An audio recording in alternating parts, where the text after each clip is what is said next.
que es de Reiko el rastrillo. Durante el verano del 2003, una serie de eventos en el noreste de los Estados Unidos involucrando a una extraña criatura humanoide despertaron el interés de medios locales antes de que un aparente apagón informativo fuera provocado. Muy poca información quedó intacta, pues la mayoría de los registros en línea y escritos de la criatura fueron misteriosamente destruidos. Primariamente enfocada en el área rural de Nueva York, varios testigos contaron historias de una criatura con un origen desconocido. Hubo un amplio rango de emociones en los testigos, desde terror e inquietud a niveles traumáticos, a un sentido casi infantil de curiosidad y jugueteo. Si bien las versiones publicadas ya no existen, las memorias permanecen aún presentes. Muchos de los involucrados siguen buscando respuestas a lo ocurrido. En el año 2006, la colaboración acumuló cerca de 2 docenas de documentos con fechas entre el siglo XII y el día actual, a lo largo de 4 continentes. En la mayoría de los casos, las historias fueron idénticas. He estado en contacto con un miembro de este grupo y he podido obtener pequeñas partes del libro próximo a salir. Es solo un fragmento de la que me encontré en internet, que tenía un formato similar a un reporte. Esto pasó tal fecha, aquello la otra. Pero también contenía esta historia de una mujer que tuvo un encuentro con Derrake, que fue la parte que más me gustó. Y aquí está. Hace 3 años, acababa de regresar de un viaje a las cataratas del Niágara con mi familia por el 4 de julio.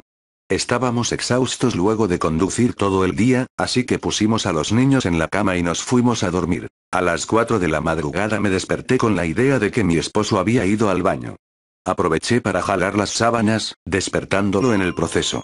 Me disculpé y le dije que pensé que se había levantado de la cama. Cuando me vio, suspiró y retiró sus pies de la orilla de la cama tan rápido que su rodilla casi me tiró. Me agarró y no dijo nada. Luego de ajustar mi vista a la oscuridad por medio segundo, fui capaz de distinguir qué causó la reacción.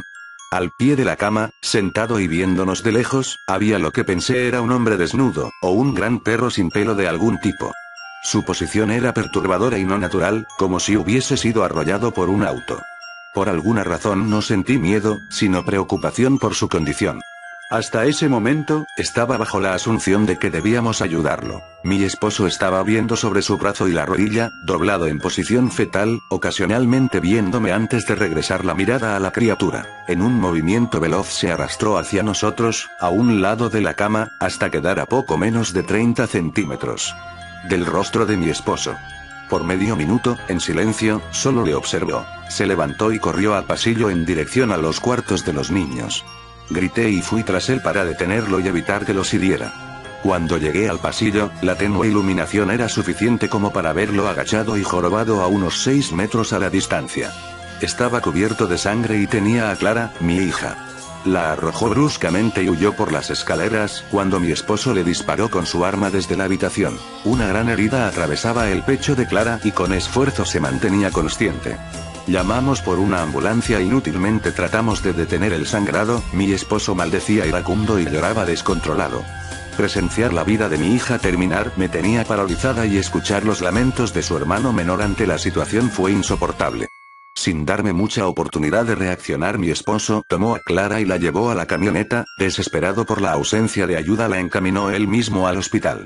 Estoy segura de haberla escuchado decir él es el rastrillo en una débil y esforzada voz previo a que dejara la habitación. Impactaron violentamente contra un camión de carga que frecuentaba la ruta de nuestro pueblo, murieron casi instantáneamente. En pocos días la noticia se movilizó entre los medios. La policía ayudó un poco al principio, y el diario local tomó mucho interés en ello.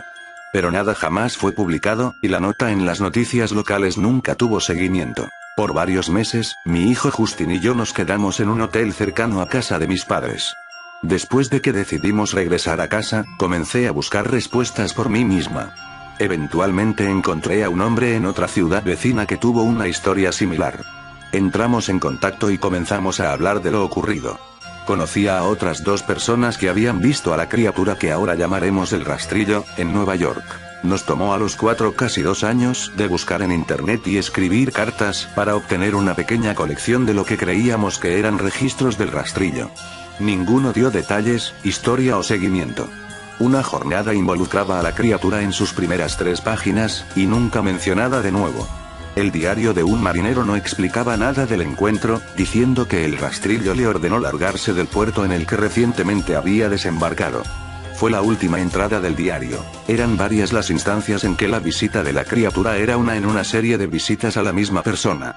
Muchos daban registro de que el rastrillo les habló, mi hija incluida en esos testigos.